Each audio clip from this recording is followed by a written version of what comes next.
Okay. Uh,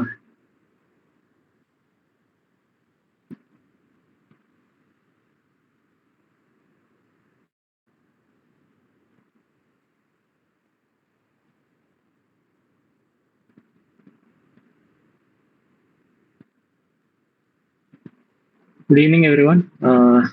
So we are in the week 10 of this course on finite element method and computational structural dynamics. So till now we have seen static finite element method, and in the last week we started venturing into uh, see how structural dynamics looks like how if the force acting is a dynamic load, then how structure will behave. So we have to analyze that. So we started exploring towards that, and before that we started to look into some aspects of linear algebra. So that is like how to solve uh, simultaneous linear equations. So we have seen a few methods, like if you have any if you have any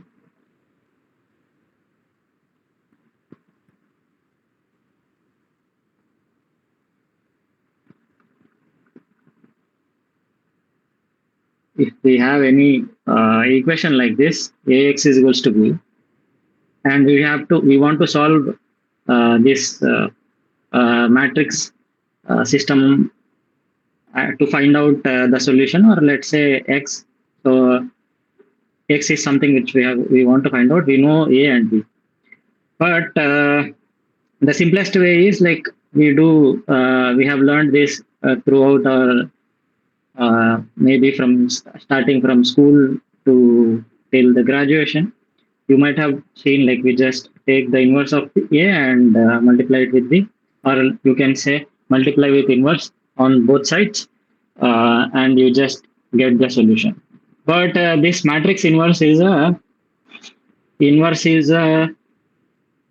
very expensive operation in computers. So we want to avoid it as much as possible.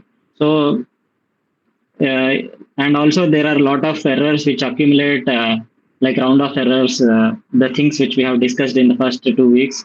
So those kinds of issues creep in when you try to find out the inverse of a matrix. So instead of using this method, we have seen like there are various methods through which we can find out the solution a matrix of a matrix system. So we have seen direct solvers like Gauss elimination method and Cholesky decomposition, and we have also seen a few introduction to a few iterative solvers also, like the Gauss-Seidel method and the Jacobi method. So these are all the methods we uh, which we go into. So we have like the computers use these methods instead of using our traditional, like doing inverse is not very efficient. So we use the either the direct solvers or LU decomposition, or in mostly in FEM problems, like where the matrix is very sparse. So it is like efficient to use these iterative methods like the Jacobi, Gauss-Seidel, or the conjugate gradient, or the steepest descent. So also these methods we use to find out the solution of equations, linear system of equations. So last week we have seen till I think Gauss-Seidel method, Jacobi and Gauss-Seidel. This week the first lecture was about the steepest descent, method of steepest descent, and then it was also about um method of steepest descent, and also conjugate gradient method. So these are like very intelligent ways to find out matrix system of like the solution of matrix equations or linear system equations by using just matrix multiplications instead of doing costly inverse which may also uh, give us a lot of errors. So conjugate gradient.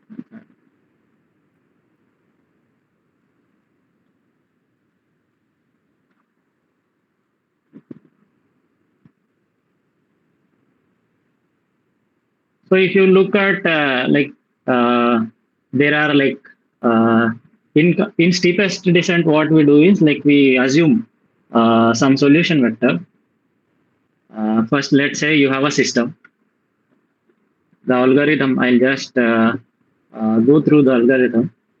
So let's say if you have some a matrix system which is ax is equals to b, and we want to find out what is x.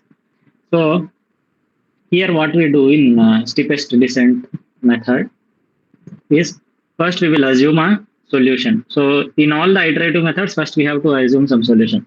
That can be anything like depends. Like if you know the solution, if you know that the solution will reside at some place, like in many of the cases, like in structural mechanics or in other lot of other cases, when you solve this system x is equals to b, you know that your solution will lie at some point accordingly, but you don't know the exact solution. So then you can take your x naught accordingly near to that system. But here we, like, let's say if you don't know, you can just take some, let's say if you have a 4 cross 4 system, you just take some initial assumption. It can be 1 1 1 or anything, like you just assume some solution. So obviously if I substitute it here, ax naught and if I take the beam on the right side, because this x naught is not the exact solution to the system of equations, so there will be a residual which will be occurring.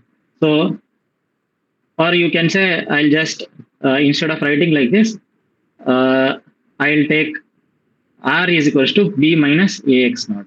So I'll send a into x naught on the right side. So this is my residual. So my goal is like iteratively, my goal is to reduce this residual. The like as this b minus ax naught like goes on decreasing, r naught will also decrease. So residual has to decrease. So that's what we want to do. So first you assume the solution. First step is to assume the solution. Then second step is to find out the residual. And then you have then you can save this, like you can save ax naught as q naught. You can save this as uh, sorry, you can save q naught as a into r naught. Okay, then we have to find out, then what we do is like we have to go to the next step. So from x naught, like we have found out the residual, and now we want to approximate a new solution which we take in the direction of the maximum gradient. So that you can get like this. So if you have if you have x naught, x1 can be taken as x naught plus alpha naught into r naught. Okay, so we are moving in the direction.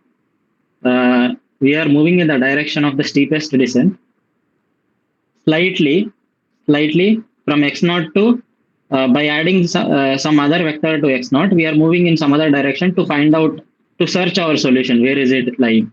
So like this, we go on to do this iteratively. So here alpha naught is something like, which is something like this, r naught transpose divided by r naught into q naught. So then you go for after you find out x1, then you do the same thing. You will find out r1, which is b minus ax1. This is your r1. So, and again the process continues. So this process continues till uh, like let's say your Rn is less than like we continue this process up to n iterations. Like we'll define some tolerance for the norm of the residual. Uh, it might be like depending upon the problem which you have. Like we have to define some tolerance. If this gets lesser than this, let's say it is like 10 to the power of minus 4 or 10 to the power of minus 5, something like this. So if this norm goes below this, we accept that xn as our solution. We accept xn as our solution.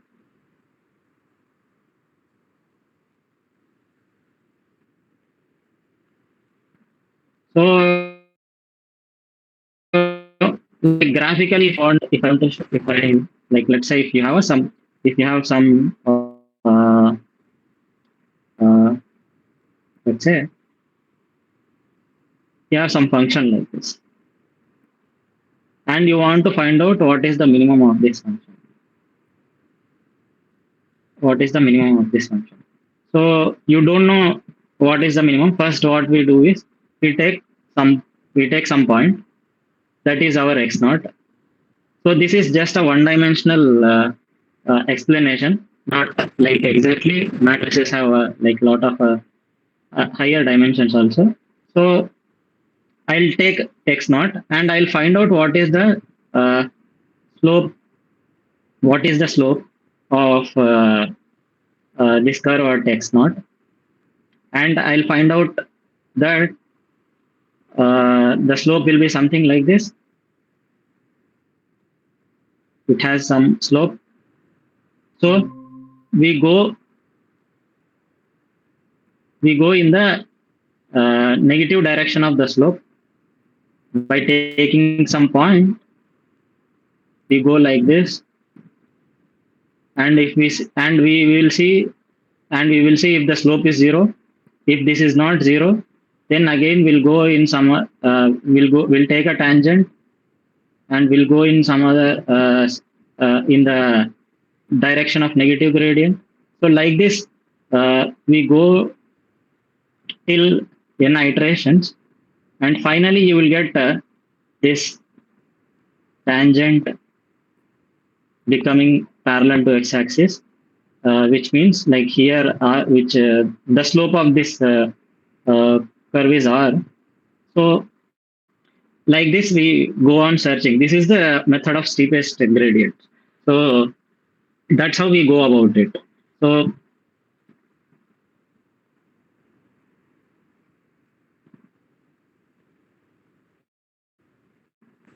similarly, there is also conjugate gradient method. This is also that is also a similar method, but a little bit uh, more detailed than this. But yeah, uh, these are like some of the methods. So method of steepest gradient, and method of conjugate gradient. Like if you want to read about it, like you can go to the class notes or some good text on numerical methods. So there are a lot of NPTEL lectures also, uh, like how this formulation is done entirely. I have just told the algorithm, but you can go and read the notes or also some other text on numerical methods to read about this. So that's how like you can see how we are like first assuming a solution and then we are iteratively trying to find out the solution. So that's why these are called iterative solutions. So here you can see that we are not doing any inverse. We are just doing matrix multiplications and trying to find out the solution to the linear system of equations. So that's where our discussion on linear solution to linear system simultaneous equations, and you can also read about conjugate gradient. And then we started our discussion on algebraic eigenvalue problem. So this is the second most important thing which we will see.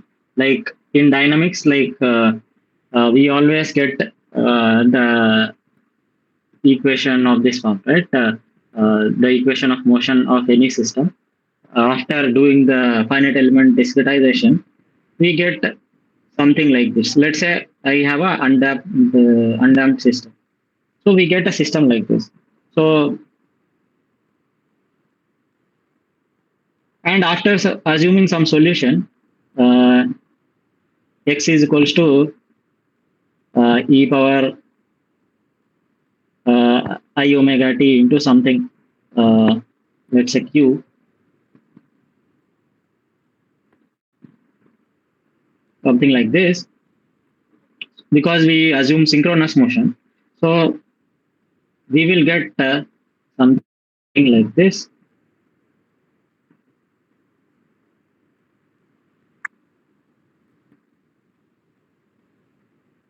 If you substitute x here, so we'll get something like this. So this has to become zero. If this has to become zero, this cannot be zero, this cannot be zero. So uh, finally, this determinant should become zero for solution, for a non-trivial solution to exist. So this is a classic eigenvalue problem. So, or a generalized eigenvalue problem. So we can also write like this. We can also write it like this. Uh, kx is equals to omega square mx like this. So these are the eigenvalues, and these are the, like, for each eigenvector there we will have an eigenvector. So this is the generalized eigenvalue problem, algebraic eigenvalue problem. So like for every dynamic analysis we have to go through this, like we have to find out what are the natural frequencies. So natural frequencies can be found out by this, can be found out by solving this eigenvalue problem. So that's what we started to discuss.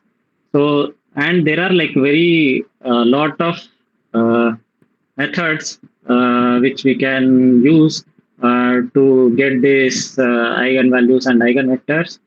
So, like efficient ways. So, instead of avoiding complexity and like errors, so the discussion has a lot of things, but we will restrict and narrow down to a few methods. Like if you look at the PDF of this weeks about the algebraic eigenvalue problem, it has lot of techniques and lot of discussion on this eigenvalue problem and how to find out eigenvalue, eigenvalues and eigenvectors. So I think this week's assignment has a one particular method called the power iteration method, and this, that is like the most used, one of the most used methods to find out the eigenvalues and eigenvectors. So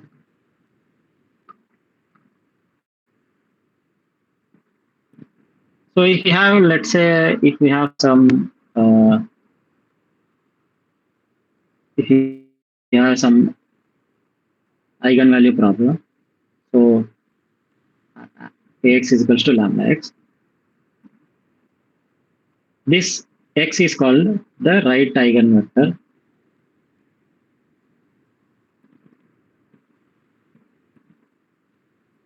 Or if we have, let's say, y transpose into A is equals to lambda into y transpose. This is also eigenvalue problem, but here this is called as a left eigenvector. Left eigenvector corresponding to the eigenvalue lambda. Let's say if your matrix A is symmetric, if matrix A is symmetric, if A is symmetric, X and Y are same. So X and Y, X and Y are identical. So mostly like whatever we get, the matrices here are like symmetric. So we don't need to worry about like if X and Y are different. So left and right eigenvectors will be same. So that is the case if you have a symmetric matrix. So let's say if you have a problem like this, like what we had, right? Uh, like Ax is equals to lambda into Bx. So this is called a generalized eigenvalue problem, as I said. Like we had this also, right? Kx is equals to omega square m x. So here k you can write it as k, and lambda square is sorry, omega square is lambda, and m you can write it as p.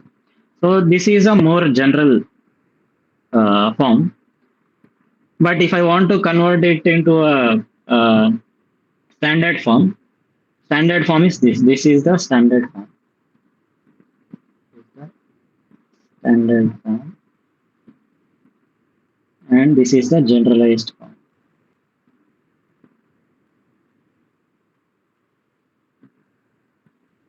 Okay. So this is the the standard form is more convenient compared to the generalized form. So this is more convenient. So we want to go from this form to this form. Yeah. So that I can do. What? How can I do that? I can just multiply with B inverse on both sides. I'll get B inverse A into X is equals to B inverse into B. Matrix multiplication will be identity matrix. So I'll get lambda into X. So now you can see this is converted into a standard form, standard eigenvalue problem form. So now this will be easy. But what happens is uh,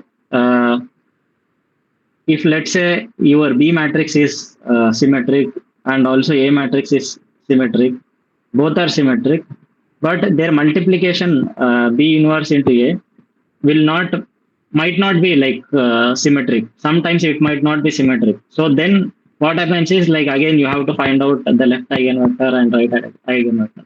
So in order to avoid that, like we can play with some tricks. So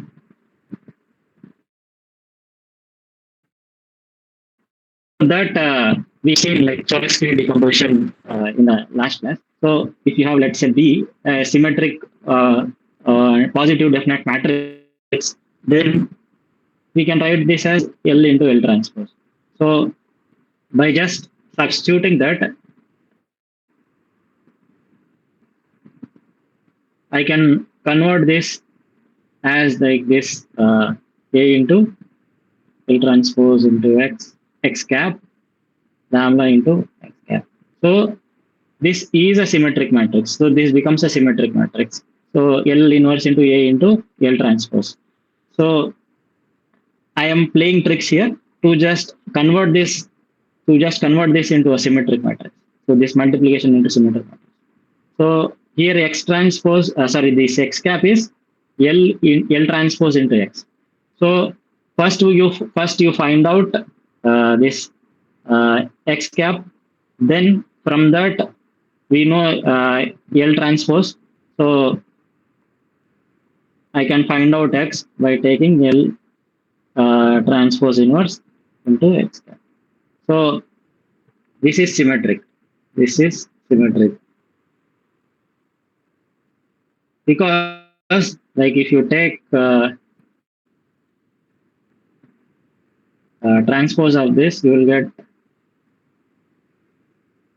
transpose that L inverse, and A is already a symmetric matrix, so A transpose will be equal to A, and again this. So both are this is nothing but some, let's say this is M matrix, M transpose is equals to A. So this is a symmetric matrix. So we can play these kind of tricks to make our life easier while calculating the eigenvector, solving the eigenvalue problem. So, and we have also seen that our eigenvectors, uh, like if they are orthogonal, orthogonal means like each eigenvector is perpendicular to the other eigenvector, then it is like very good for us, like while we do the analysis of anything. So that we will see like as we go on how orthogonality helps. So let's say if you have uh, some eigenvector xi corresponding to some uh, uh, eigenvalue lambda I. And if we have, let's say, uh, yi, yj, if we have yj, uh, left eigenvector for some eigenvalue lambda j.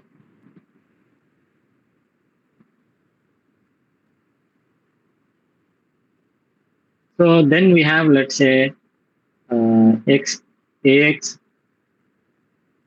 I is equals to lambda into xi. Okay. So what happens is these left eigenvectors are always orthogonal to the right eigenvectors. So if I multiply with yi transpose on yj transpose on both sides, yj transpose,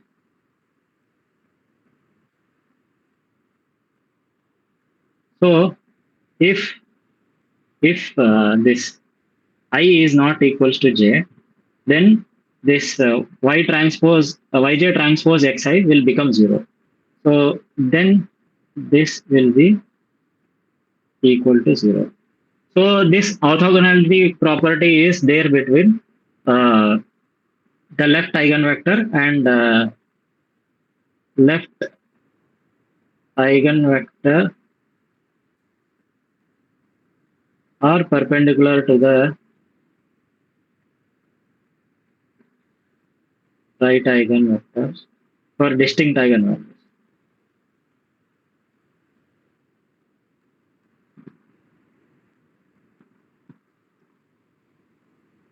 For distinct eigenvalues.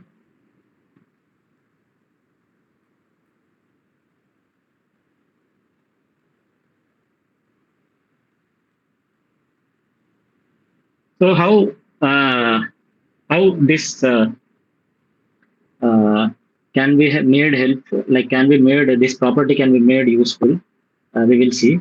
Let's say if you have set of like let's say this is the set of all the eigen vectors, all the left eigenvectors. Let's say phi 1, phi 2, something like this. And x is a set of all the left, sorry, the right eigenvectors. This I will take, let's say, theta 1, something like this, theta 2. So I can make, I can do some kind of normalization to these matrices such that this y transpose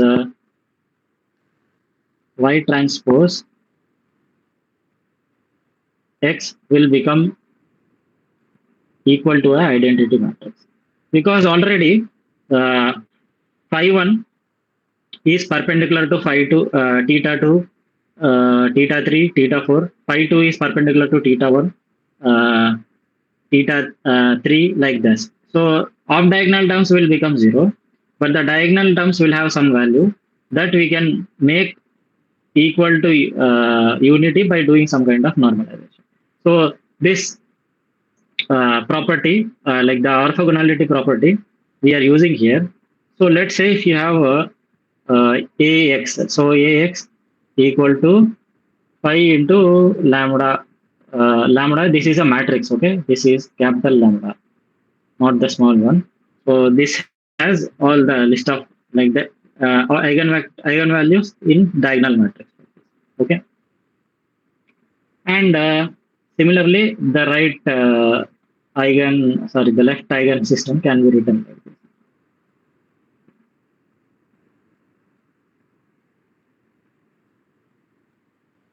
So I can multiply with y transpose on both sides.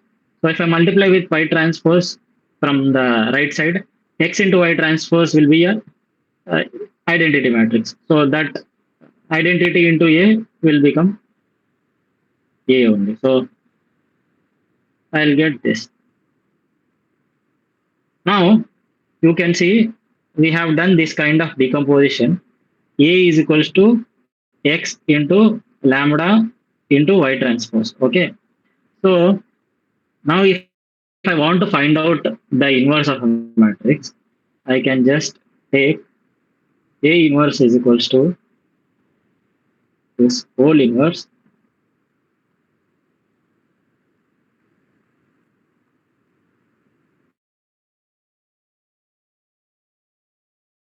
y, or you can say y transpose inverse instead of writing like this, y transpose inverse and lambda inverse into x inverse. So from this you can see that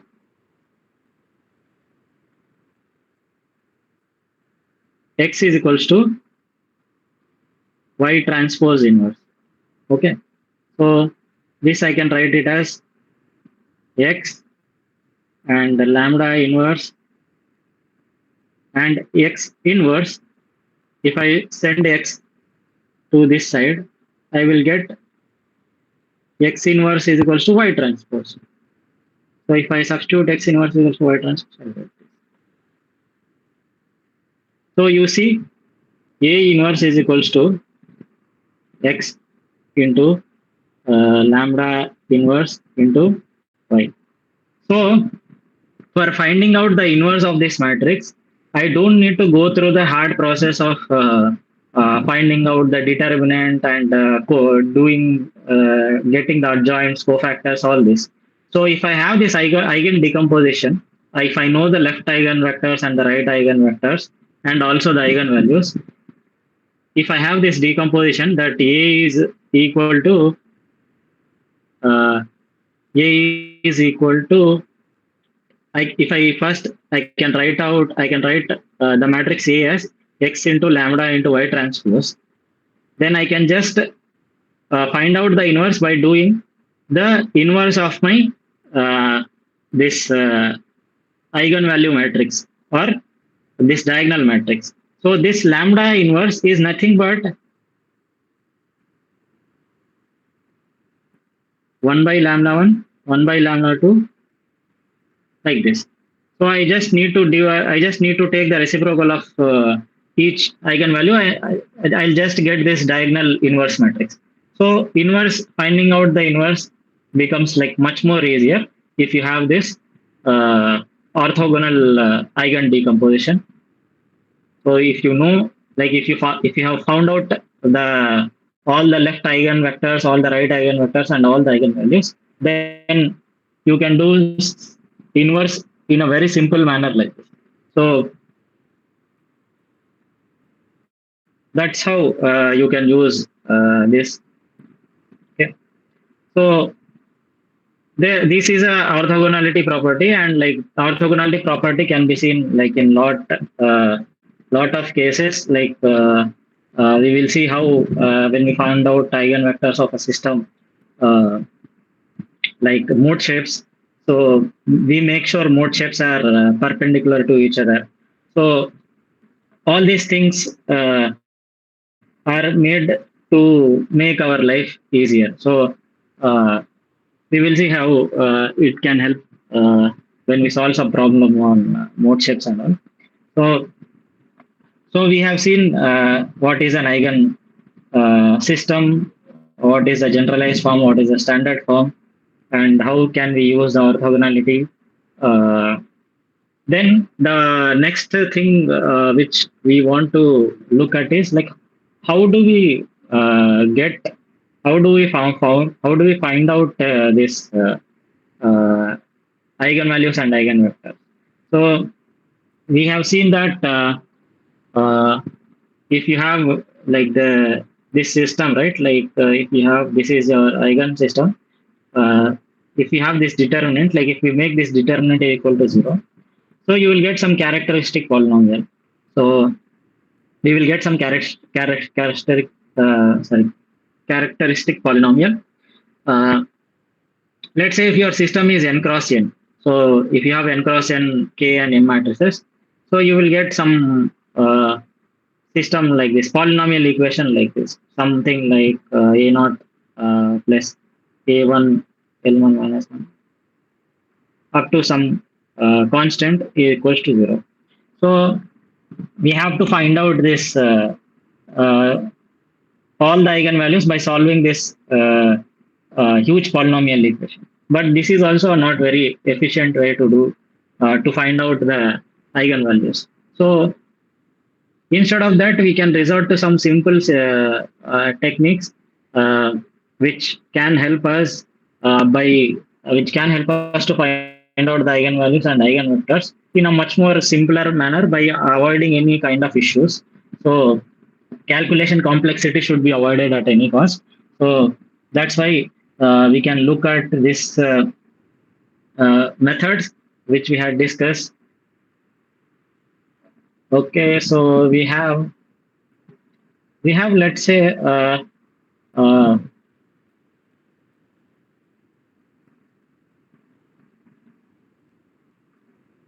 okay, we will see this. We will see this. Let's say we have some kind of coordinate system like this. This E1, this is E2, and we have some vector. We have some vector x. Yeah. This is some vector lying in this space. This is some vector x which is lying in this space. And let's say I multiply this vector with some matrix A. Let's say A is you have A and multiply it with some matrix A. So what happens is whenever we multiply a vector with some matrix, uh, geometrically this operation will give some kind of rotation to your vector. So that is the geometric equivalent of multiplication of a matrix to a vector. So if you have x and if you multiply x with a matrix A, you will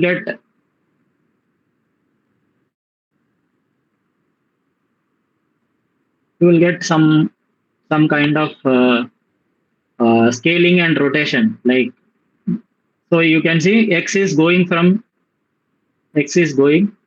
here to here. It is getting some kind of rotation, and also it can also go. It can also have uh, some scaling or reduction or increase in length also. So I'll just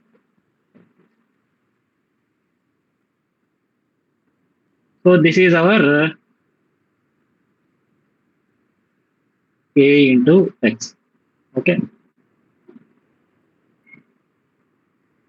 let's say there are some directions. Okay, there are some eigen like we have seen eigenvectors, right? So let's say because this is a two-dimensional system, like I am just representing it in plane of paper, so I can just give two-dimensional system. So let's say you have some directions like this. These are uh, these are some two directions.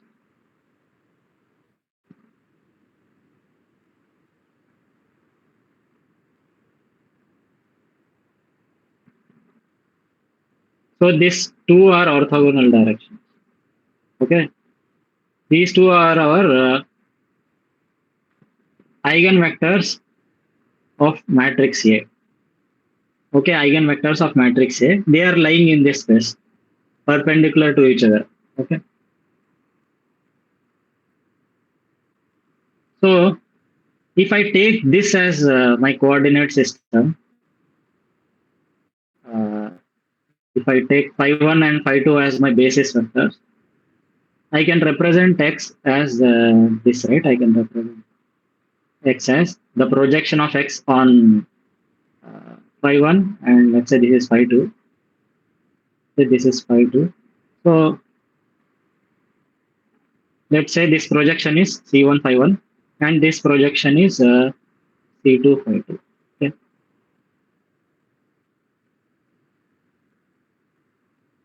So x is a vector which I can represent in the form of c1 phi1 plus c2 phi2.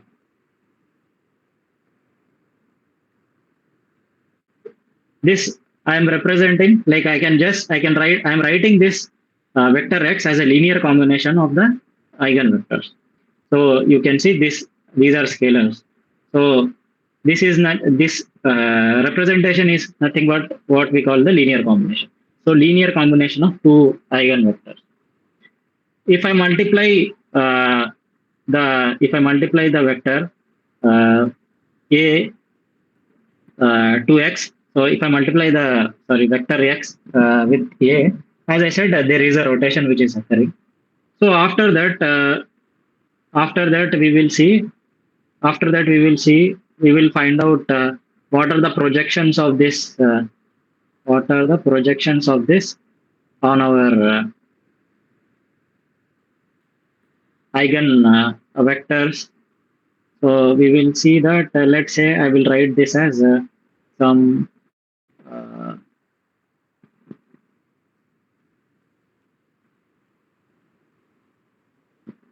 I'll write, yeah, we can, or let's say we will just see. uh, so if you have x which is represented like this, if you multiply x with a, we will get c1 into a into phi1 plus c2 into a into phi2. So phi1 and phi2 are the eigenvectors of the matrix, right? So we know that if a phi1 is the eigenvector of a matrix, so what happens is if you multiply a with phi1, it will just give lambda into phi1. So if these two are the eigenvectors of a matrix, uh, if these two are the eigenvectors of this A matrix, if you multiply these two eigenvectors with A, what happens is this eigenvector will either it will either scale down or it will either scale up, but it will not rotate. It will stay on this line only. So these two eigenvectors, it will stay on this line only.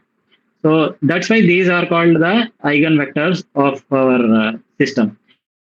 So any other vector other than these two vectors, if you take this, that will be rotated like this. But if you multiply a with phi1, it will remain here, but it will just scale up or scale down.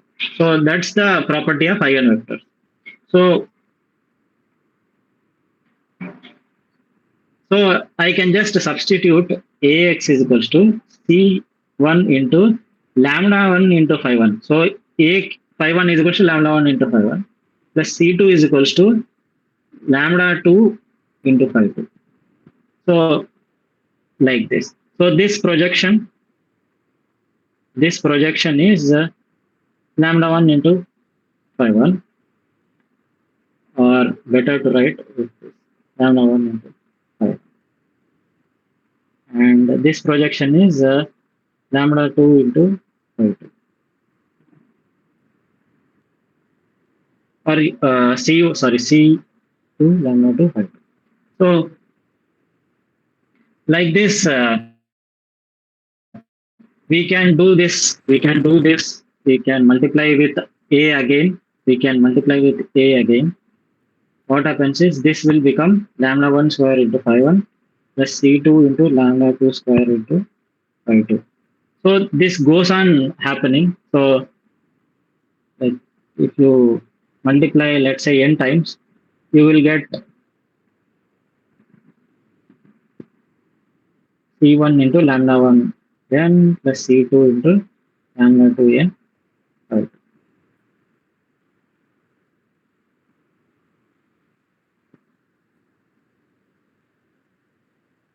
Let's say if your dominant eigenvector or dominant eigen direction is this uh, in phi 1. So what happens is our an our this is an x. So this goes and coincides with the dominant eigen direction. So as you multiply with A again and again, so this goes and coincides with the most dominant eigen direction. So this happens, and that we can use to our advantage to find out the most dominant eigen value and also the eigenvector. Let's see how it can be done.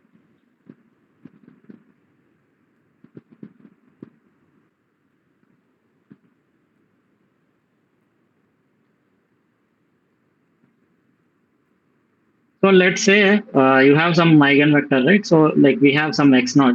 Uh, we have some x naught, and we want to find out.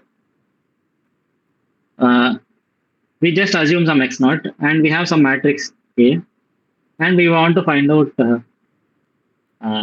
what is the dominant eigenvalue or the maximum eigenvalue. Let's see how we can do it. So let's multiply A with x naught. We have seen what happens. So, and also take this as x1 and also divide this with lambda max. We don't know what is lambda max, we will see. So we have to find out. So we have seen that this decomposition we have seen already in the last slide. So I can write this as linear combination of all these vectors, right? So lambda max division additionally I am getting, but I can write it like this. So if I multiply this again, like I multiply with A to A, I multiply x2, I multiply x1 with uh, A, we will get again something lambda square here. So and also take lambda max in the denominator, you will get, if I do this like n times, I will get, or p times, I will get something like this. 1 to n c I lambda 1 lambda I by lambda max t into phi I. So what happens is, as you can see, let's say if my first eigen value is equal to lambda max. I'm just like, let's say I'm just writing all my eigenvalues in descending order like this. So what happens is this will become 1. For n is equals to 1, this will become 1. So for n is equals to 2, so because lambda 2 is less than my lambda 1, so lambda 2 or lambda max, so this will be less than 1, right? So this ratio will be less than 1 because my lambda 2 is less than my lambda max. And if something is less than 1, which means some 0.1 or 0.2, something like this, and you are like uh, taking the power of a very small number, then it will become very small. So it will become like, if you are doing this like for a lot of like, let's say p is like some 100 or 10 or 20, some like lot of multiplications you are doing, p will, if p becomes higher, this power will become near to zero. So what happens is like we finally end up with Ci into phi a. So we will get our dominant direction. So this is the power of scaling. So as you multiply, uh, uh, like a vector with a, and also you use this linear combination of eigenvectors, so you will get closer and closer to the eigen direction, like as I'm showing here. So this is like becoming near to our phi one direction. So that's what uh, that's what like this representation shows. So by using this, we can use our what do you say, power of iterations technique to find out the eigenvalues and eigenvectors. So and there are a lot of details like, but we can one more thing we can also look at is like similarity transforms. So similarity transforms can also be like very helpful to find out the eigenvalues and eigenvectors. So similarity transformation or transform. Let's say you have some. Let's say we have two square matrices A and B. Okay, or square matrices,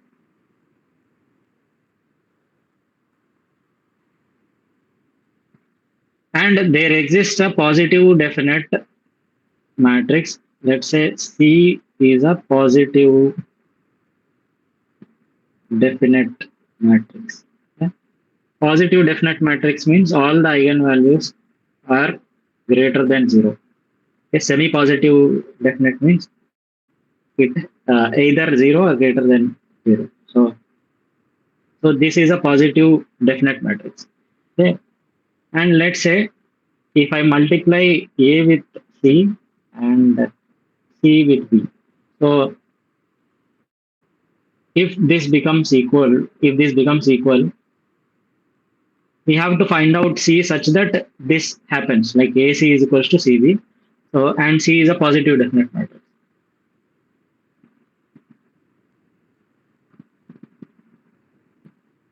Let's say you have a eigen pair of lambda. Let's say lambda is eigenvalue of some eigenvalue of B, and X is the corresponding eigenvector for that eigenvalue. Okay, and let's multiply uh, with that eigenvector on both sides. You will get ACX is equals to CBX. So ACX is equals to BX is nothing but lambda into X. So now you can see, I can write this as lambda into Cx. So if in this case, like if there exists a positive definite matrix C, then if this becomes possible, then if lambda is an eigenvalue of B, then lambda is also an eigenvalue of A here. So I can just multiply. If I multiply with C inverse on both sides, we can get lambda into X. So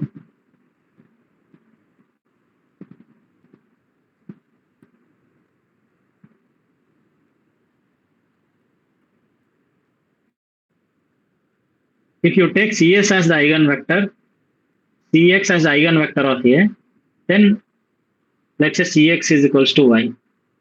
Okay, Cx is equals to Y. Then eigenvector is different, but the lambda or the eigenvalue for A and B is same. Eigenvector may be different, but the eigenvalue is same for A and B for this similarity transformation. So if let's say C is a ortho normal matrix, which means C transpose C is equals to I, then C inverse will become C transpose, like we can write C inverse as C transpose, which is equals to lambda.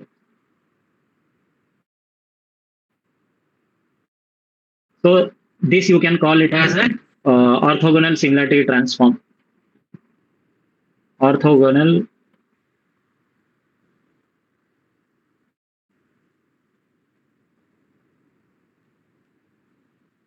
this is our orthogonal similarity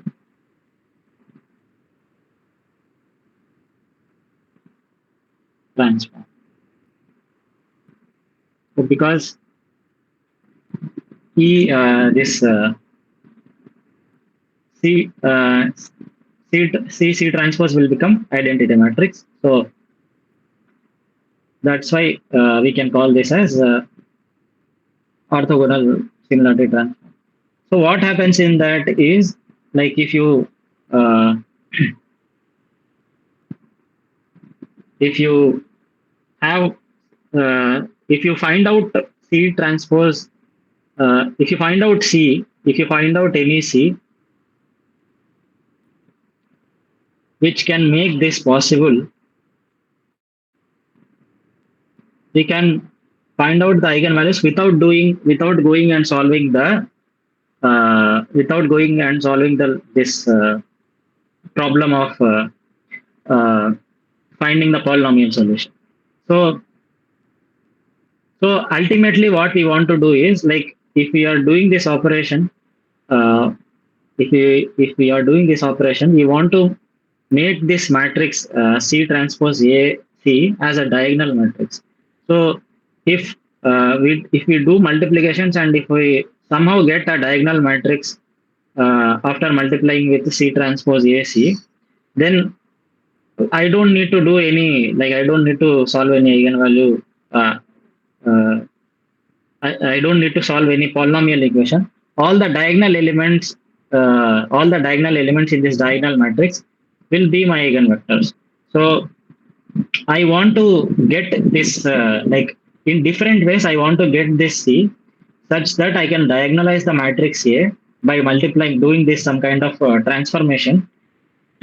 So you can see that even though I am multiplying A with C transpose and C on the left and right, the eigenvalue of lambda is not changing. The eigenvalue of matrix A is not changing.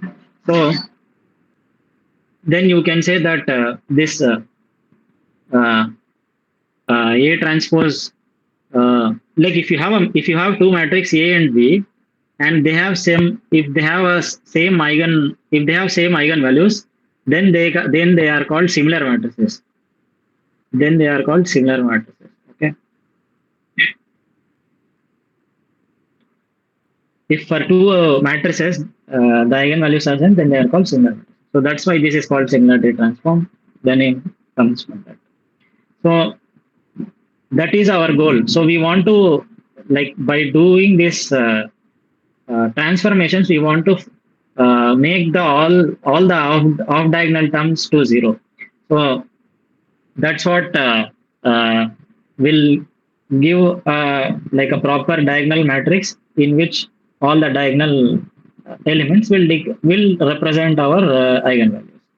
So there are, like, different methods to do this orthogonal similarity transform. One is our Givens rotation. So as I said, like, when you multiply a matrix or a vector with something, it means like you are just rotating that. If you have, let's say, if you have two vectors, phi, or let's say x1 and x2, and I can write this vectors x1 and x2 in a matrix. If I'm multiplying, if I'm multiplying both the vectors with some matrix A, then I'm essentially just rotating it. So that's what uh, we can do.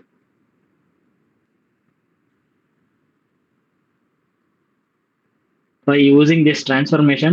One is given transformation. So in given transformation, we target, let's say some element is there. Let's Aij, A, sorry, this is Aji, and this is Aij, and this is Aj. So I want to make this matrix into uh, diagonal matrix, right? So I will target the, let's say, this element. I will make it this. I will make it zero. Off diagonal element. I will make it this. I will make it this equal to zero. Then I go to the other off diagonal element. I will make it zero. If your matrix is similar, if your matrix is a similar, sorry, symmetric matrix, then like if you do Aj, then it reflects in Aij also. So because sim, similar thing will be there. So each and every off diagonal term is made equal to zero iteratively. Like uh, first you take go to the second off diagonal element like this. We target each and every off diagonal element and we make it equal to zero. So that's what we do in Given's transformation or Given's rotation. You can call it. The method is given, like you can go about it like uh, you will take G transpose into AG. So after doing that, you will get a diagonal matrix. So like after doing for a lot of times, like off diagonal terms will become equal to zero. So that's what we do in Given's rotation. Then we also have householder transformation. That by doing the householder transformation, we will get a upper triangular matrix. So uh,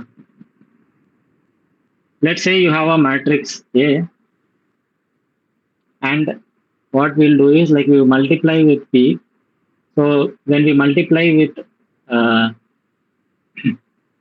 P, like each time you multiply with P, we will make uh, all the columns, like all the elements in a column below the diagonal equal to zero.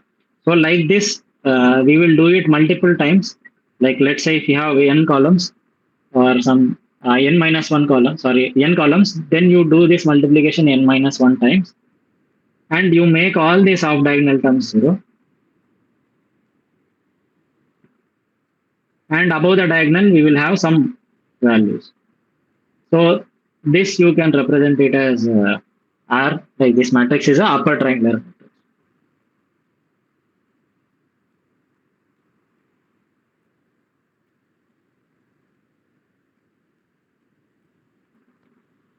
So in order to do this, first we have to find out what is P1, then what is P2, then what is P3, and then what is Pn minus 1.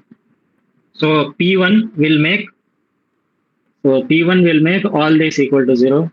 Then P2 will make all these off diagonal terms uh, below the diagonal equal to 0, and P3 will make like this.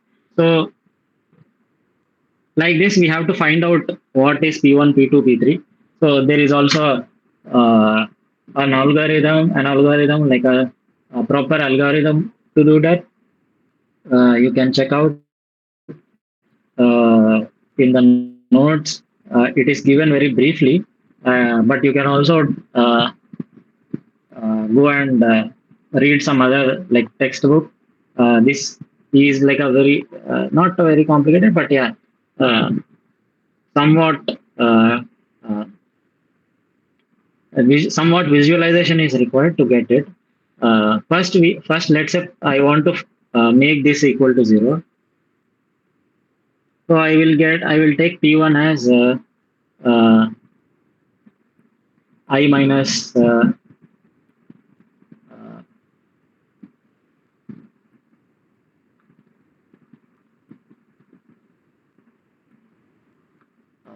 what is this 2 I minus 2 V transpose into V transpose.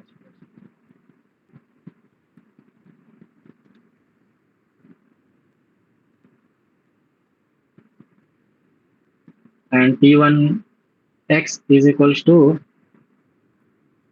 X transpose, sorry, this is X norm into P1. So here E1 is like the first vector, right? So I want to take only. So X is nothing but, let's say if I have a column this is my column X. So that is the norm of this. So I have to find out P from this. So you know X, you know norm of X and E1. So based on that we can find out P1 like this. So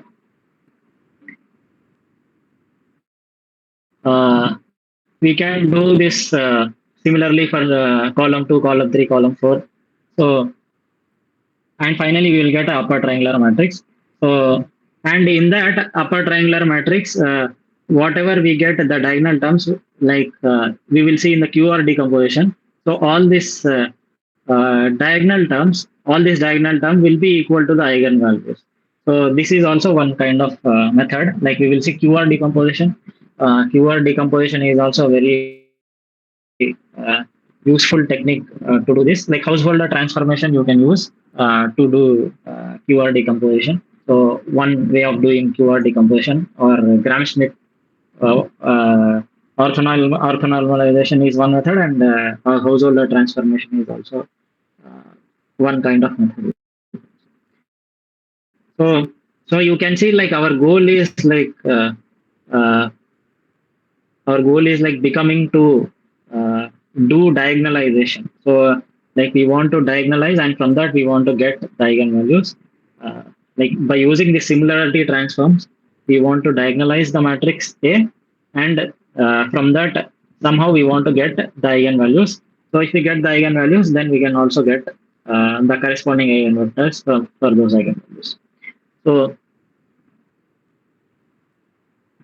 there are like lot of things, but yeah, one powerful technique uh,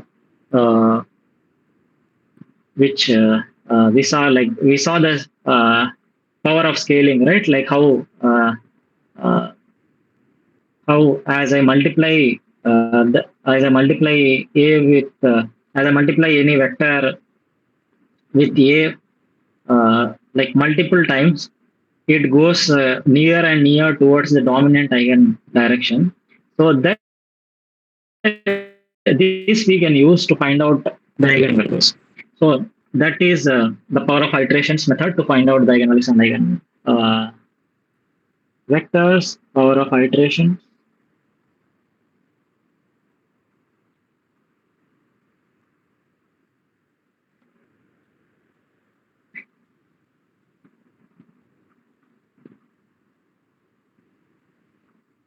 So what we do is, like, let's say I want to find out the maximum eigenvalue. So that's what is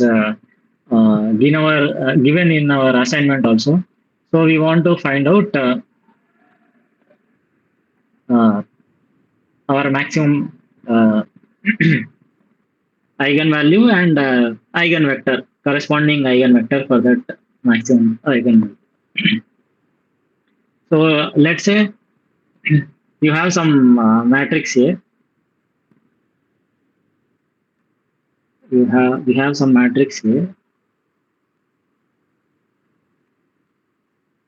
or like eigen system lambda is equal to ax is equal to lambda. We want to find out what is the uh, maximum eigenvalue, or let's say if you uh, write this in descending order, this is my maximum eigenvalue. I want to find out what is lambda 1. Okay, so that's what we do. So we choose any vector. So as I said, like any vector you can choose, like any random vector you can choose. In the assignment, I think it is given uh, a vector with all ones. So let's say I have, let's say, some 4 cross 4 system. Then my x naught is this. Okay? X naught is 1, comma 1, comma 1, comma 1. So this I can write it as I said. I can write this as a component combination of linear combination of eigenvectors. So like this C4. So if you, let's say, first I will multiply this x naught with respect to uh, with a, I will get some, let's say I will get some y naught. So as I do this multiple times, I will go closer and closer as I multiply this uh, and also divide it with this. I will go closer and closer to the. So first, in the power of iteration method, so first you find out, like first you assume x naught, then you multiply with a, you will get y naught, and then from this I will calculate x1. You can say this as y naught divided by norm of y naught. So we are just doing the normalization of vector. So this makes this eigenvector as a this makes this vector as a new unit vector. That's it. So I'm just dividing the vector by its magnitude. So by like because like sometimes these vectors like will have some values going towards infinity. We don't want it to blow up to infinity. So we will make we'll calculate x naught, we'll calculate y naught, and then we'll calculate x1 from the. So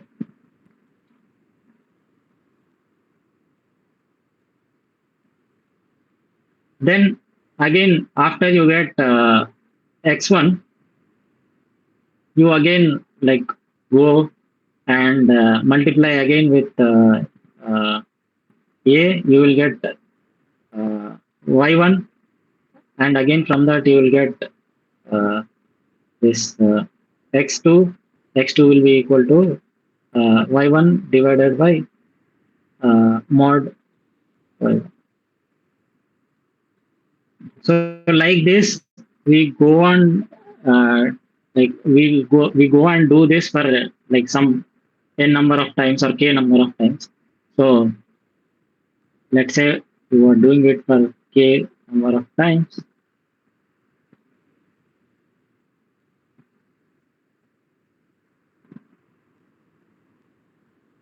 So if you do it like as you multiply xk with like with a like lot of number of times, we can see that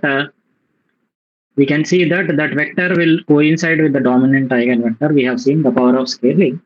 So after some time, like based on uh,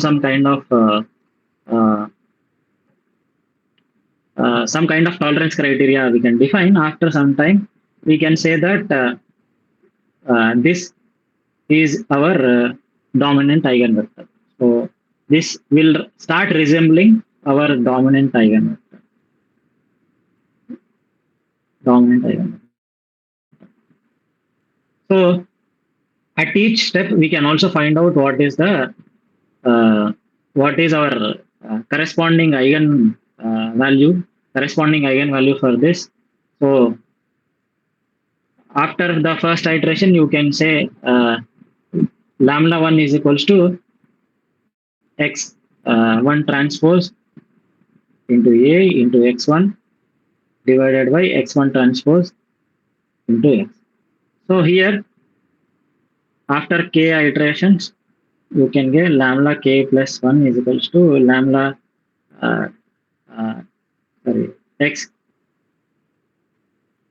x k plus 1 transpose into a into x k plus 1 divided by xk plus 1 transpose into xk plus 1.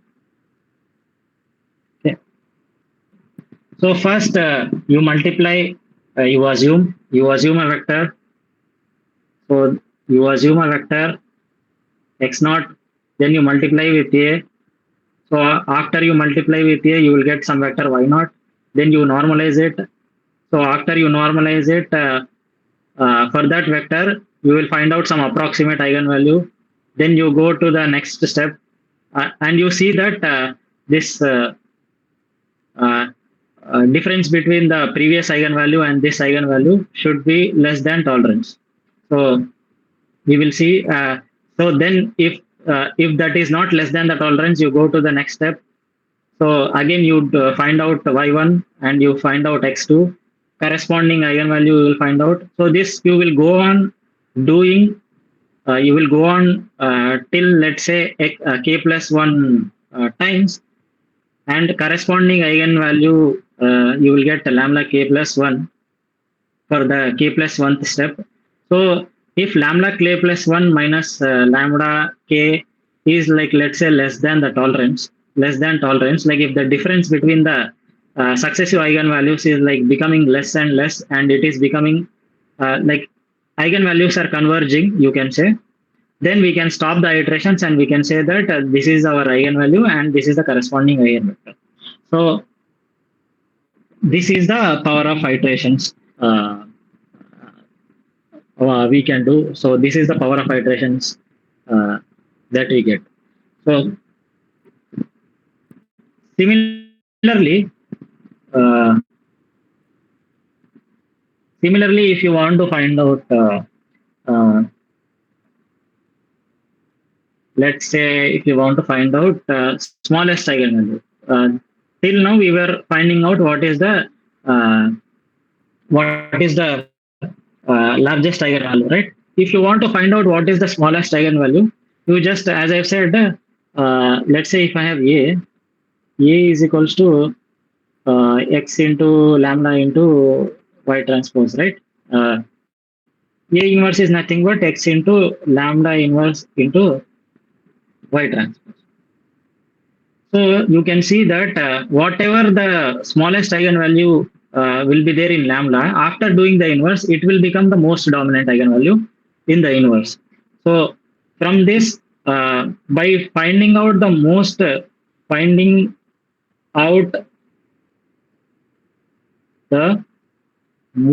dominant eigenvalue of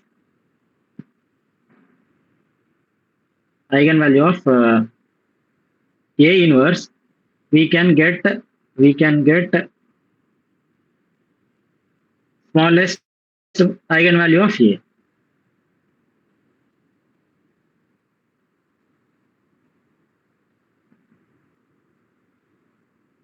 So take A inverse, and from that, if we can find out what is smallest eigenvalue, then what is the dominant eigenvalue of A inverse, then that is the smallest eigenvalue. So there is also like these are two things which you can find out, most dominant and the smallest eigenvalue, by taking power of iterations. And there is also something called deflation method. So deflation method, in the deflation method, we have to find out what is the, let's say, if you want to find out the second second eigenvalue. So what, or let's say second dominant eigenvalue. Let's say lambda 1 and phi 1 are the dominant eigenvalue and eigenvector pairs of the A matrix. So what we can do is, like, we can remove the effect of this eigenvalue and eigenvector from our A matrix. Let's say some A dash is the matrix after removing the effect of lambda 1 and lambda 1 from the matrix A. So if you do this A minus lambda 1 into Q1 Q transpose, you have you will have you will have now removed the effect of lambda 1 from this A matrix. So now if you find out what are the eigen vectors of this matrix A, then you can see you will get lambda 2, lambda 3, lambda 4. Lambda 1 will not be there. So like this you will get. So here now this is the second most now this is the dominant eigenvector. So effect of lambda 1 is removed. Lambda 2 is the dominant eigenvector. From this you can find out. So we can like subsequently from this I can remove again the effect of q2 q transpose and find out lambda 3. Like this I can do. Subsequently I can do. There is also much more uh, different techniques which you can use, but like this is the simplest thing. Like you can remove the effect of most dominant eigenvalue, find out the next most dominant eigenvalue, then remove that also, effect of that also, find out the dominant eigenvalue, next dominant eigenvalue. Like that we can do. So this is called as our what do you call deflation method. So deflation method is used to find out the eigenvalues which are not maximum or minimum using the power of iterations. uh, we can do. Okay. And as I said, there is also one technique we can use uh, to find out our eigenvalues is like that is QR decomposition. So, so it is a very powerful technique.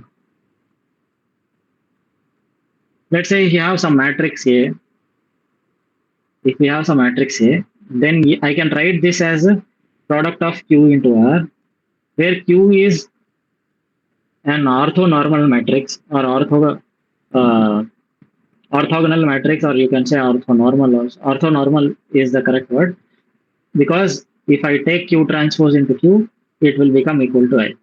So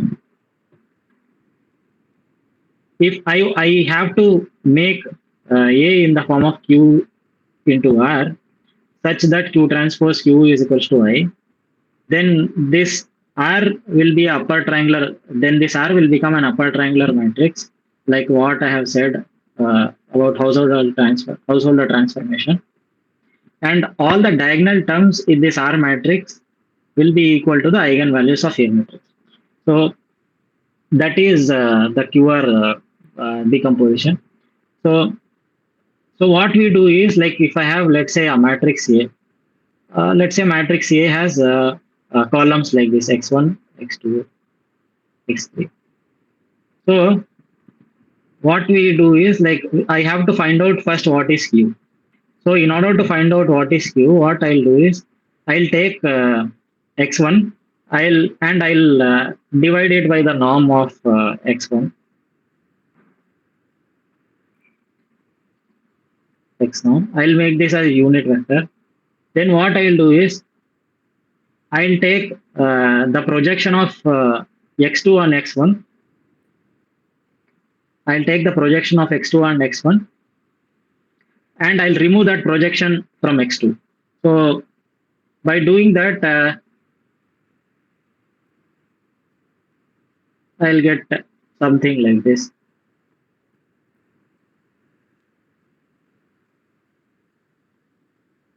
So after, now what happens is, let's say I'll just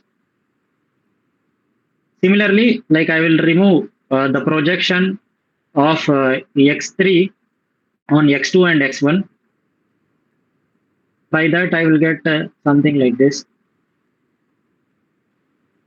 x3, x1, and x2, x3, x2 divided by x2.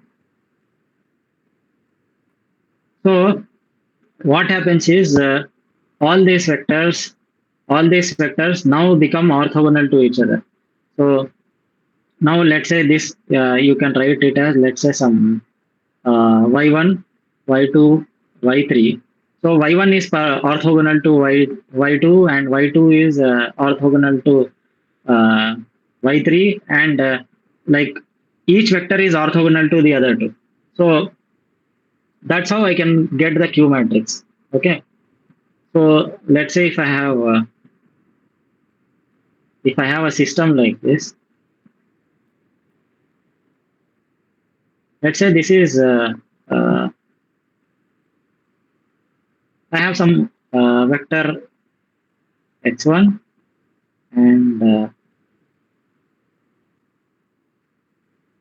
vector y1. Okay, this is my vector x1, and this is my vector, let's say x2. So let's say x1, I'll keep it as it is. I want to make x2 as orthogonal to x1, right? So what I can do, like if you know vectors, I can write this vector as two components, right? One which is parallel to one which is like lying on this x1 vector, and one which is perpendicular to it. So I can decompose this uh, vector into two components. So if I if I just take this component of x2, which means I am removing the x1 component from x2, then I will get this vector. So now my changed x2 vector, or you can call it as y2, is perpendicular to x1. So that's what we are doing here. So in QR decomposition. So you will find out Q like this. You will find out Q. So you will find out Q from the uh, Q using the Gram-Schmidt orthonormalization, or also some other methods. Like there might be other methods by which you can get Q. Modified Gram-Schmidt is one method. So after you find out Q, we also know A. So I can just take Q inverse A, right? So I can just take Q inverse A. So Q inverse is nothing but Q transpose, because it is an orthonormal matrix. So I can take uh, uh, this as so this. If I take Q transpose into A, I'll get R. So if I have R, then that R will be a upper triangular matrix of diagonal terms. Below the diagonal will be 0, and this diagonal terms will be the eigenvalues of my matrix. Okay. So this is how QR decomposition can be used to find out the eigenvalues.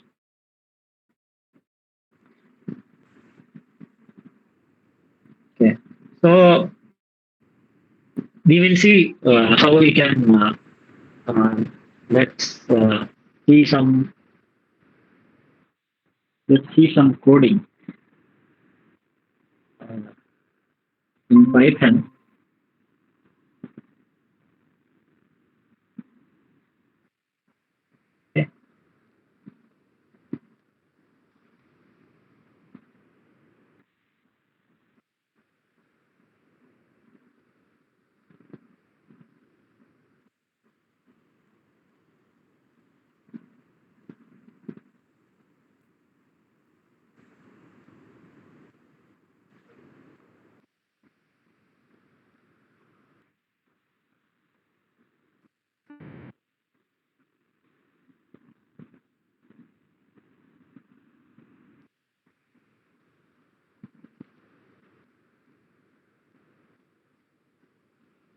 Okay. So okay, so this is Google Colab. Okay, you can also use it like if you are using Python. Uh, if you want to run Python codes online, you can use it. This is an online tool. You don't need to install Python in your computer. Uh,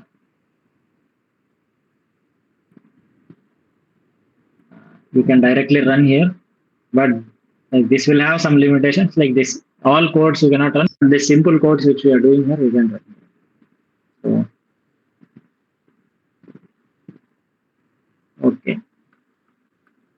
So here, what is my goal is I want to find out. Let's say I have some matrix A. Okay, magnify.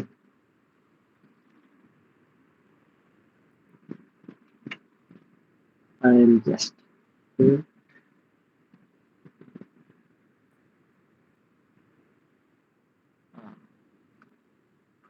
Is it fine now?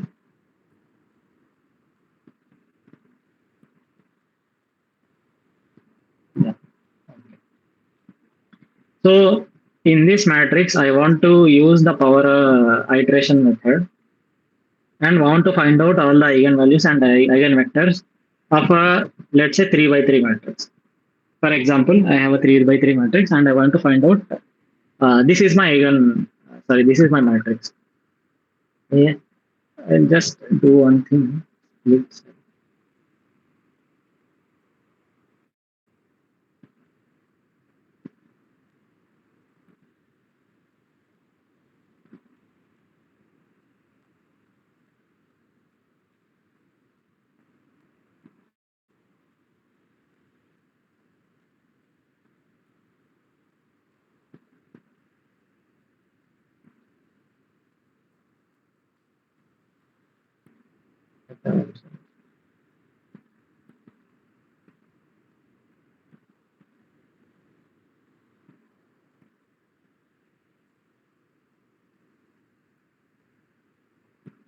Okay.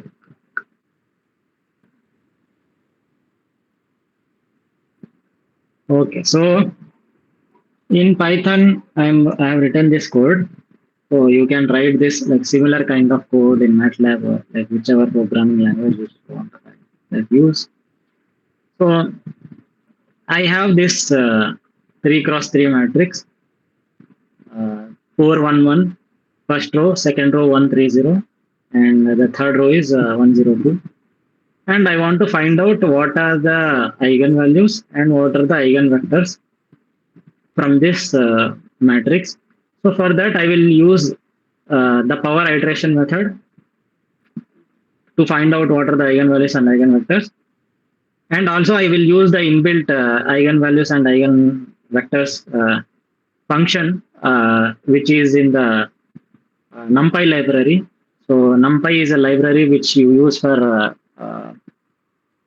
um, array operations. Like if you have matrix operations, you can use NumPy. Like it is a widely used library, like for scientific computing, or also if you are someone who is like doing a lot of machine learning related stuff, then you will be like most of the people uh, will use this NumPy library because it has a lot of functions which will help you to solve array operations, like array related problems, like solving the eigenvalues, finding out the solution of linear equations, all this stuff related to the matrix things it will uh, give. So there are a lot of functions like inbuilt. One inbuilt function is like in NumPy there is linear algebra module which will have functions which can give you eigenvectors and eigenvalues of the matrix. So if you just use this function np.lineal.i of A, it will give eigenvalues and also the corresponding eigenvectors of the matrix. So W is a matrix which contains all the eigenvalues, and V is the matrix which contains all the eigenvectors. So using directly this function, I can find out. But now, I want to find out like this function in itself has some kind of solver like power iteration or something else. I don't know which solver it uses. So something in the background, this function, something in the background of this function, there is a code written like this power iteration or something else. I don't know which that is, or depending on the problem, it will choose a like a appropriate method. Like it can be QR decomposition or something else. So it will choose an appropriate method which is best for the problem, and it will solve and give you the eigenvalues and eigenvectors. But we want to like do it manually. So we will see how we can do it. Let's say first I want to use the power iteration method. So for that I'm defining a function. So I am defining a tolerance which is 1e minus 8. If my eigenvalue goes, if my relative error between the successive eigenvalue goes below this, I will stop the iteration. So, okay. So first I have a vector A and I want to, let's say, uh, find out the shape of the matrix A, which is n cross n, right? So if I use A dot shape, I'll get n comma n. So I just want to get, let's say, row number, because this is a symmetric matrix. I'll just use 0. So I'll just take some random vector. I'll take. I'm just taking 1 here, uh, and as I said, like we will first uh, normalize it, and initially, like I don't know what is the eigenvalue of the dominant eigenvalue. I'll just assume it equal to 0. So after that, I'll do these iterations, right? Like we'll do the iterations. So we will multiply a with x, and we will get some y, and again we will normalize. You will get x1. So y with y divided by norm y, you will get x. So then after that, we will find out what is the corresponding eigenvalue, or the Rayleigh quotient we call it. So corresponding eigenvalue for this iteration. Then we will see if this difference between my old eigenvalue and the current eigenvalue is less than tolerance. If this occurs, then we will tell MATLAB to break this loop, and we will save, and we will take this as the eigenvalue. So if this is not satisfying, then what we have to do is like this: take this current eigenvalue as my old eigenvalue, and do this for loop again. I have to run this for loop again. So for the modified x, this is my modified x. Again, you have to multiply with a. You will get a. Again, you will normalize. So this process goes on happening till this absolute error is less than the tolerance. Okay. Or you can also define a relative error also, instead of lambda minus, yeah. Okay, absolute is fine. Absolute is something which will take. Here if I take, okay, yeah. So if the error goes below the tolerance, then this loop will break, and the function will give me some, after running these iterations, the function will give me what is the dominant eigenvalue and what is the dominant eigenvector. So that is the iteration method which we want to do. So here there are 3 eigenvalues, because this is a 3 cross 3 system. You will have one lambda 1, lambda 2, lambda 3. So lambda 1 and lambda 2, which are the maximum and the minimum eigenvalues, you can find out by taking power of iteration, which is lambda 1 you can find out by power of iteration using a. Lambda 3 you can find out by power of iteration using a inverse. If I want to find out lambda 2, the second eigenvalue, I can use the deflation method. So that's what we defined, right? So deflation method, what it does is, it will take whatever the matrix which we have got, and it will like find out, like let's say if you want to find out like that second eigenvalue here, so you have to use because this is a 3 cross 3 system, you have to find out what is the second eigenvalue here. So what this function is doing is deflation a comma k. So it will take, so first it will find out what is the dominant eigenvector and the dominant eigenvalue using the power of iteration method. So in this function, we are calling the power iteration function. So A work is nothing but whatever the A matrix which we are taking here. So that is taken, and we will find out what is the dominant eigenvalue and eigenvector. So after we are defining some this empty list here. So this is nothing but a list in MATLAB. So one kind of a data type in MATLAB which is list. So I'm appending it in this vector. So now after appending it, this eigenvalues will have it will not be a empty list, but it will have the first eigenvector and the first eigen value stored in this list. Then after that, we have to deflate. As I have said, we have to remove the effect of most dominant eigenvector. So that's what we are doing. NP dot outer is nothing but x transpose into x. So this is doing that. And then after doing that, you will get what are the eigenvalues and eigenvectors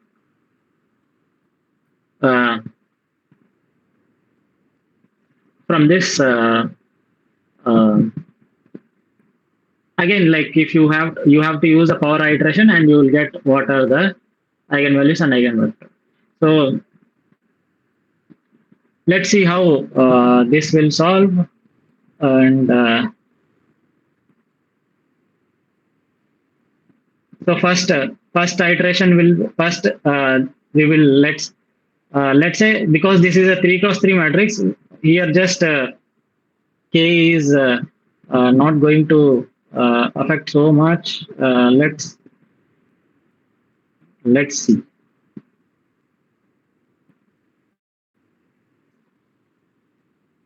Okay. So this is my matrix, and I want to find out what are the eigenvalues and what are the corresponding eigenvectors. So if I call this deflation matrix, because here we are storing all the eigenvalues and eigenvectors. So let's say range of, because this k is 3 here, because we have a 3x3 system, k is 3 here. So first it will take the first eigen value, then it will go to 2. So it will go to 2. Second iteration, it will find out the second eigenvalue. In the third iteration, it will find out the third eigenvalue. So like that, the for loop will run, and all the eigenvalues and eigenvectors are stored in this list. So that's what it is returning. This function, deflate function, is returning at the end. So I'll run this function, and I'll print out the eigenvalues via power of iteration plus deflation. And I will also use the inbuilt numerical, the NumPy solver, which will give me the eigenvalues and eigenvectors. So let's say I'll just run this. So this is my, these are my eigenvalues after using the power of iteration. Okay. Power of iteration technique. After using the power of iteration technique, these are my all the eigenvalues which I get. So, and these are the these are all the eigen vectors which we get. You can see this, and this. And here you can see the NumPy eigenvalues by using the numerical solver. We are getting these numerical NumPy eigenvalues like closely, like you can see these are very close to what the eigenvalues which we got using the power iteration. So our method is working good. Our code is working good. So we don't need to worry about that. And you can see this. These are the corresponding eigen vectors. So first column is the first eigenvector, second column is the second eigenvector, and the third column is the third eigenvector. So these are also okay, like near to equal. The order has changed, but yeah, like the second is first, and the third second is third, and third is second, like that. So corresponding eigenvalues and eigenvectors are given here. So it is working fine. So that's how we can write, like you can write a code for your problem which you are getting. So you will get K matrix and M matrix, and from that you have to find out uh, K inverse M. So K inverse M, you after you find out K inverse M, so that K inverse M you can take it as A. Okay, in the assignment problem that uh, K inverse M is your A. So if you substitute your A here, you will get the results. But I am printing the final result here. There they have asked after first iteration what is the eigenvalue and eigenvector. So for that you have to do some correction, do some modifications in the code. So let's say I want to, I will, I would like to store this. Okay. I will say lambda store is equals to something like this.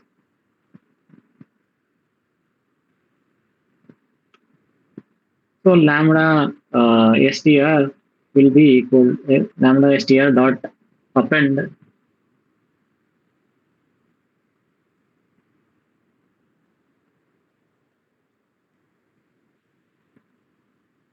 and I will also want to store the eigenvector at each iteration.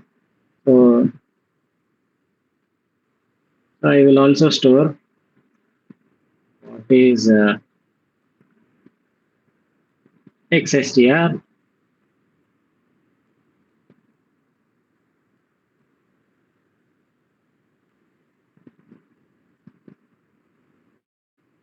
like this. Xstr is equal xstr dot append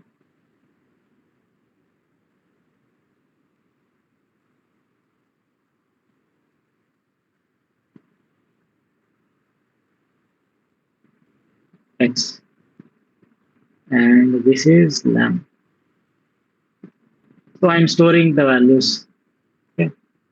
Then after that, let's say, and I will take also the outputs np dot array, np dot array. Let's say I'll just print this xstr comma lam str.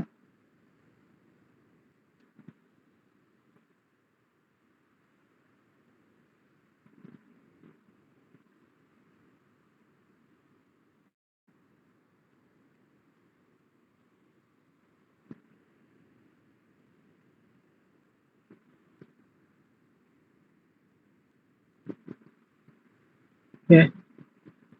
Now I'll print uh,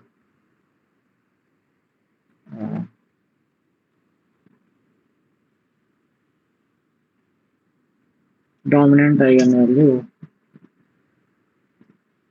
and eigenvector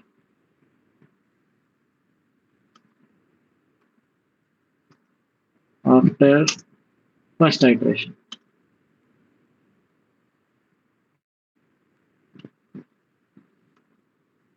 So print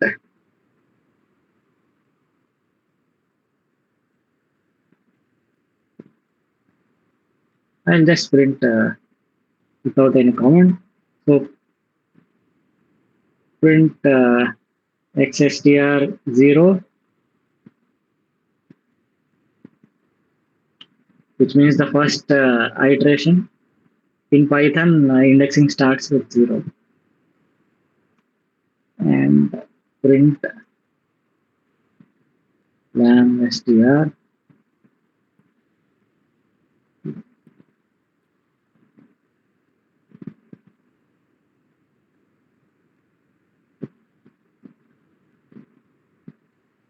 so first we have to run this also.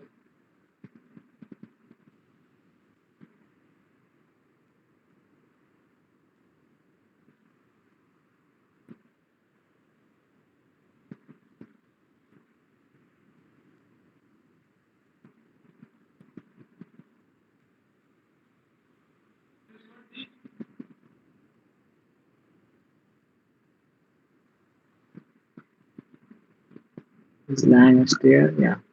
Next we have even, yeah, x str.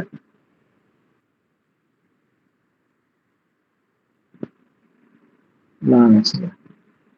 Yeah.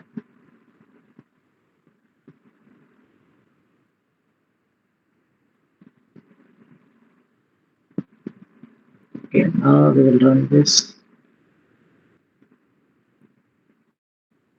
Okay.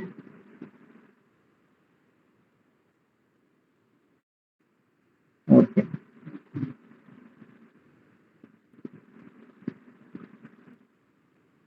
Okay. So this is my eigenvector after the first iteration.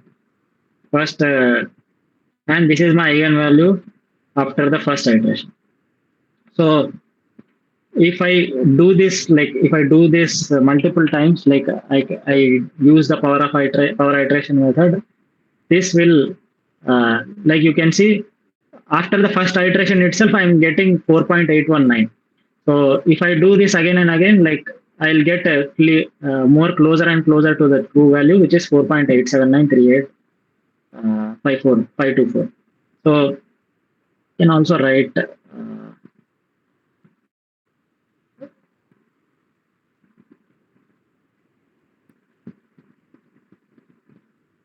eigenvalues.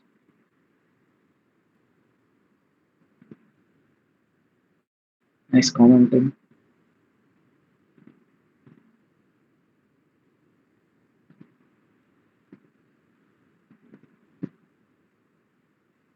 Eigen vector after first iteration.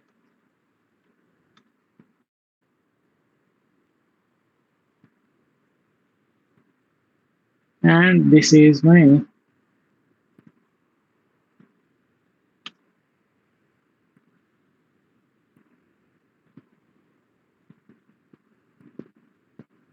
I want to print this in a new line.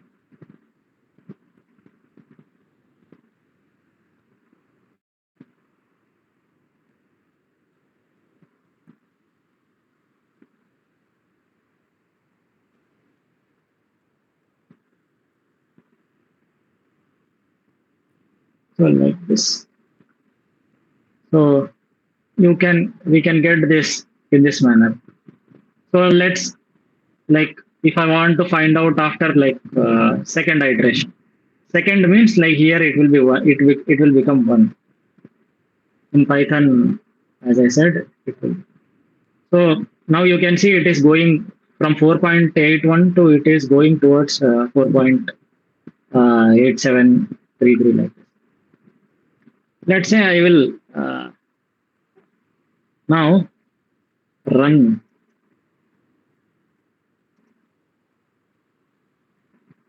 for I in range of 3 because I have 3 here for loop, and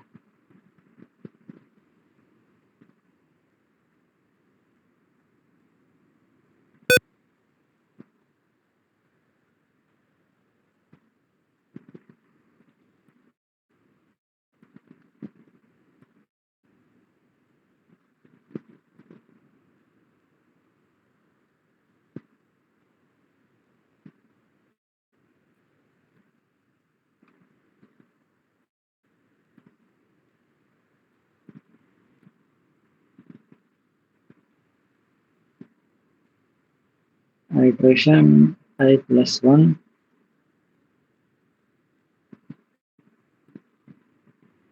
This is I.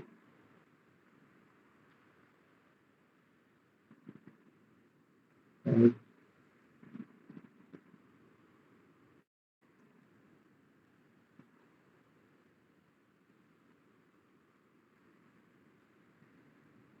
So now you can see after 3 iterations it is converging. So after the first iteration, this is my eigenvector and this is my eigenvalue. And after the second iteration, this is my eigenvector and this is my eigenvalue. And after the second iteration, the third iteration, which is the final iteration. After this, the error between the eigenvalues is becoming lesser than the tolerance. So this is the last iteration which I am doing. So you are multiplying the assumed vector x, which is 111, with a three times. After multiplying with three times, then x is going towards the dominant eigenvector direction, and it is converging. So that's why the loop is stopping here. Let's say you can also have uh, you can also take some other kind of 4 cross 4 matrix. In the assignment case, you will get a 4 cross 4 matrix. So using that 4 cross 4 matrix, you can do this. You can write the same code in MATLAB or Python, and you can get the solution. Okay. Any doubt in this?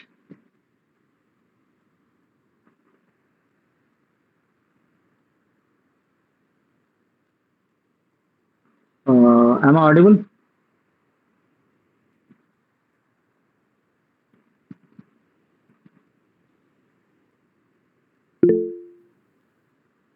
Okay. This is clear. Okay. Anyone, Shashidhara or Anish, you have anything? Do you have any doubts? No doubts. I think the procedure is straightforward. Yeah. Yeah, this is very. It's okay.